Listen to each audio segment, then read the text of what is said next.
So we have some brand new information to share in today's update that has now officially just been released when it comes to the world of unemployment, the job market, the labor market, and everything in that world. So hey everyone, how's it going today? And welcome back to another update, and also hope every single person hopefully had a great, happy Labor Day weekend, because it's interesting because following Labor Day weekend, today's update or video is this: we're going to be taking a little bit of a change and interestingly going back in time to visit and talk once again about the unemployment situation with some new information that has now officially just been released.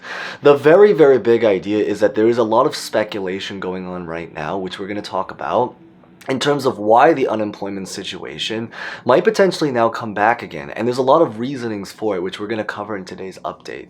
The big idea is that aside from the fact that Labor Day just happened, with this video going to be pretty relevant for the rest of this month, so the rest of September 2022 if you are watching this video, today also actually happens to mark the 1 year point from when unemployment actually sadly originally ended. So we're talking about the original PUA, PUC, FedEd, EB, all of those programs.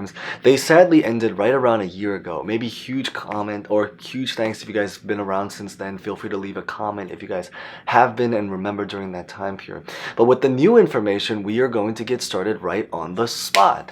So with that being said, we're going to get started as just mentioned, but real fast as always before we begin, remember to smash the like button if you guys hopefully enjoy videos like this. Of course, you guys can also watch to the end to decide. Consider subscribing and hitting the bell for similar videos. If you currently happen to be by any chance unemployed, I do have a playlist of videos that really talk about things related to like job hunting and everything in that world, so definitely highly recommend checking out. It'll be at the end screen and I'll put it at the top part. There's a series of videos that you can definitely check out if you guys haven't seen them. They're from a while ago but still very relevant. And as always, feel free to comment any questions, maybe personal thoughts, whether now or by the end of this video, about what you think. So with that being said, let's get this video started.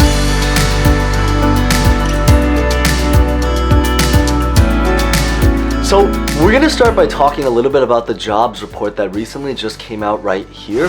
And the really big idea is to really get a picture of what the labor market currently looks like today. Is that in the last month, so specifically for August 2022, because again, August 2022 has to happen for the report to be released right now, which is September 2022, they found that about 315,000 jobs were added during that month. So we are starting to see a little bit of a slowdown. Maybe if you need a little bit of perspective, is that in the previous month before that, so specifically for July of 2022, they saw about over 500,000, I believe about specifically 526,000 jobs added just a month ago.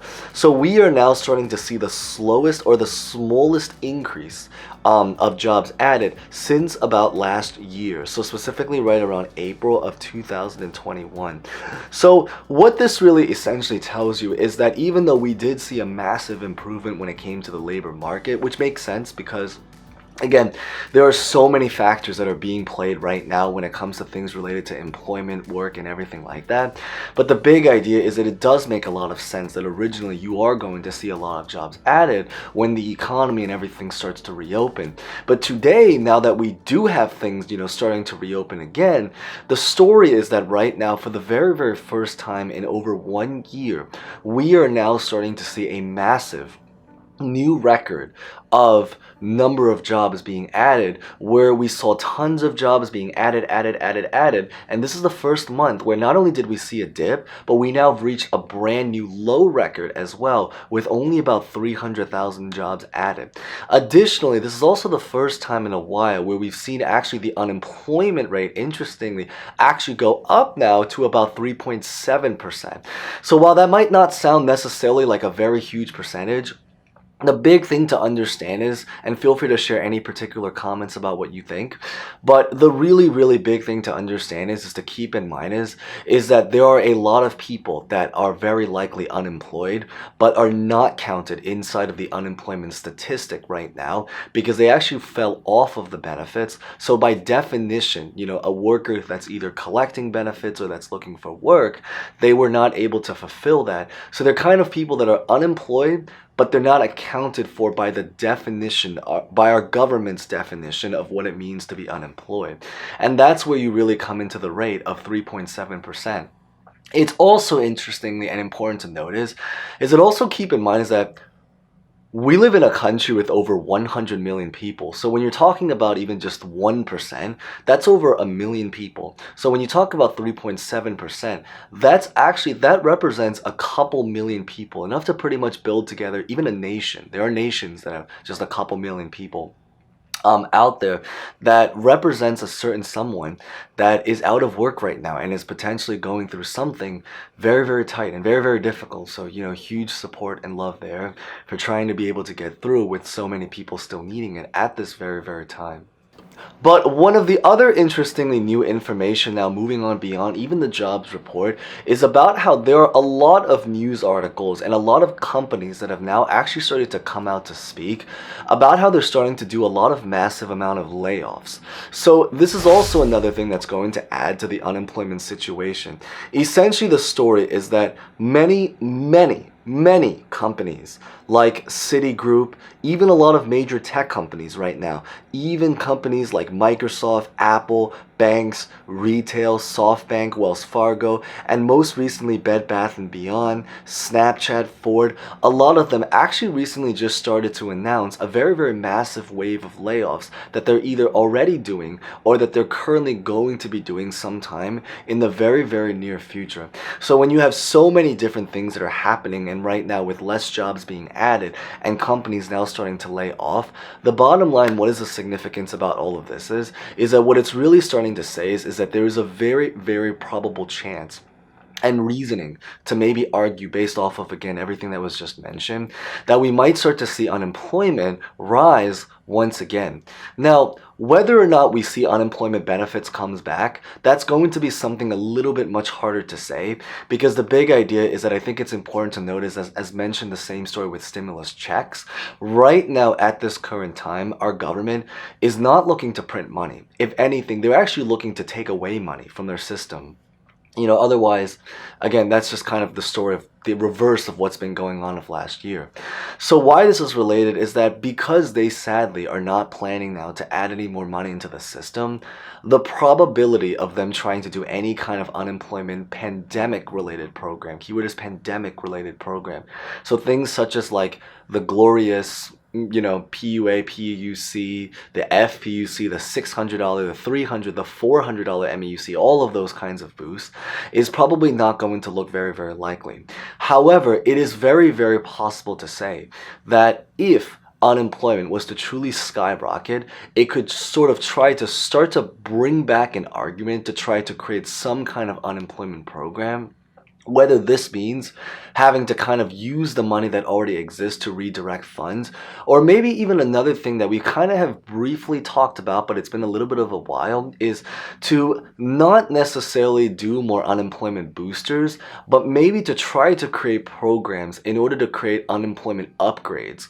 So what this is that there were many proposals, and some of them were even approved on a very, very state-to-state level, where they tried to essentially create a program to change up and revamp the way that the unemployment offices in our country are currently doing things. So in other words, for example, improving customer service, efficiency, technology. A lot of our unemployment servers, they are decades old. They're running off of software that have been around for years and years and years to be able to make things faster, more accurate, hire people, everything in that world, which is the irony because, you're an unemployment office, but you're looking for labor and you're talking about finding workers, yet you're in an unemployment office. It's, kind of an interesting dynamic there.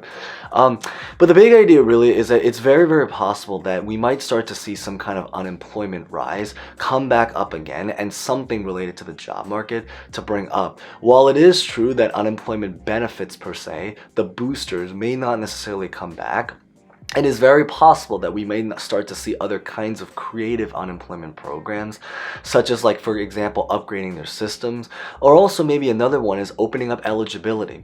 There are a lot of people that were unemployed but couldn't even physically qualify for unemployment because of a whole bunch of miscellaneous reasons.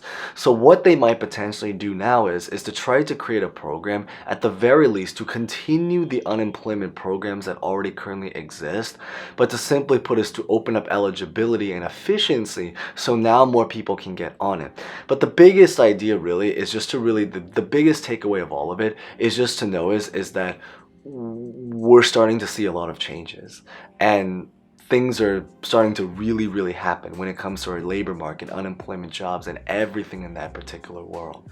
All of this is even more true with a potential recession, or even just the actual recession, because again, at this point, many people have already announced that we might even already be in a recession by definition of 2 quarters of negative GDP. You guys probably know the drill if you guys have been watching this.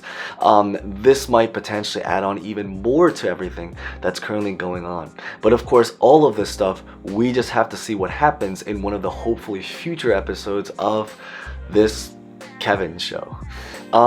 So that being said, that's pretty much what I really just wanted to cover in today's update, to kind of share some new updated released information. If you guys hopefully found that relatively insightful, maybe consider smashing the like button. If you guys haven't done so, consider subscribing. And with that being said, thank you guys so much for watching. As always, stay safe, stay well, and hope to see you guys next time. Thank you guys so much again.